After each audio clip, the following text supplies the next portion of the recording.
Muraho neza. Muraho neza. Muri iyi baruwa dushaka kubaganiriza ku muvumo cyangwa inyatsi. Umuvumo ni ikintu abantu benshi bahura nacyo, abakiri bato n'abakuru. Abavuga ko nta muvumo ubaho baba bagaragaza kutamenya neza imikorere y'ijambo rivuzwe ndetse n'uburyo ubwenge n'umubiri bikora. Ijambo rivuzwe rituma habaho igikorwa mu mubiri kigatanga ijwi mu bwonko bw'uryumvise, maze hagakurikiraho ishusho ifite izina ry'iryo jwi. Urukurikirane rw'amagambo cyangwa amajwi rukora umuziki, ariwo ruhererekane mu buryo buzwi kandi bwumvikana nk'ururimi. Bityo ururimi rukurikira ijwi, twakira urusaku rugatanga ijwi, hanyuma tukabona ishusho y'icyo dutekereza ko iryo jwi risobanuye, rifite izina.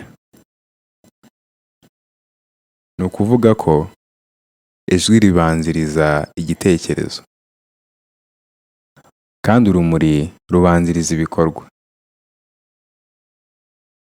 Ibyo dutekereza bituruka ku byo twumvise.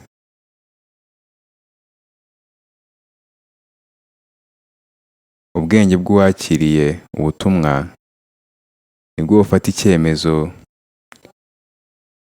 cy'uko busobanura ayo magambo. Hanyuma ubwonko bugategeka umubiri gukora ibikorwa bijyanye n'ayo magambo. Bityo rero ibitekerezo n'ibikorwa byacu bishobora guterwa n'ibyo twumva.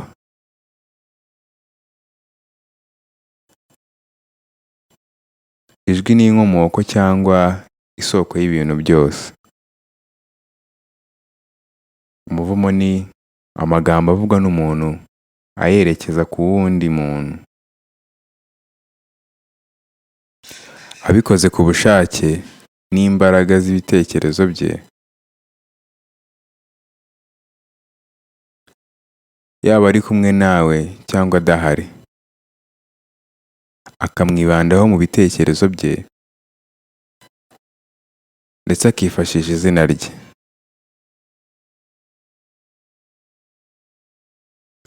Ubushobozi bwo gutanga imigisha cyangwa imivumo buri muri buri wese. Iyo umuntu yakiriye umuvumo, imbaraga n'ubukomezi bw'ubwenge bwe nibyo bituma wanga cyangwa wemera. Iyo umuvumo wo hanze wemerewe kwinjira mu bitekerezo, ushobora guhindura gahunda y'ibitekerezo ihoraho yisubiramo igihe cyose hari ijambo cyangwa ikintu kiwukangura. Ibyo bishobora kuvamo umuvumo umuntu yishyiraho ubwe, kandi ibyo bikunze kubaho nk'uko umuntu atekereza niko agenda ahinduka.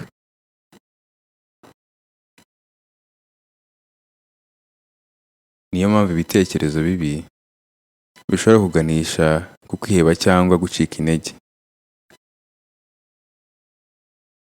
kuko ubwenge bugenda bugira intege nke kubera ibitekerezo bibi bihora byisubiramo.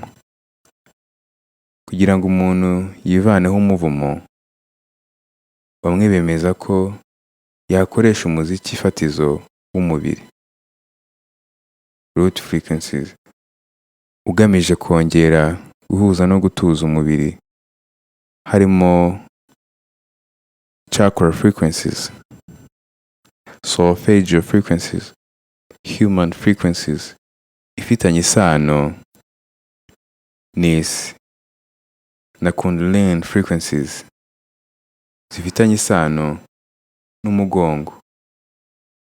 Bavuga ko zifasha gusubiza ku murongo isoko ry'ingufu z'ubuzima.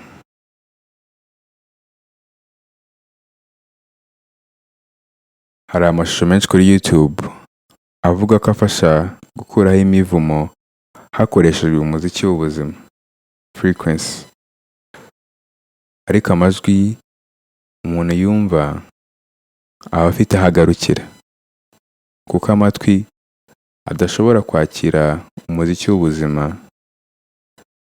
frequency zose, cyane cyane iziri hejuru cyangwa hasi cyane. Dutanga serivisi yo gufasha abantu kwigobotora ibitekerezo bibi dukoresheje detox body music. Muri uyu muziki frequencies zinyuranye zoherezwa mu mubiri hakoreshejwe urumuri rwa plasma. Mu gusura studio inshuro ebyiri, bavuga ko umuvumo ushobora gucecekeshwa. Wibuke ko dutekereza ariko tugenda duhinduka. Amahoro. Yari John.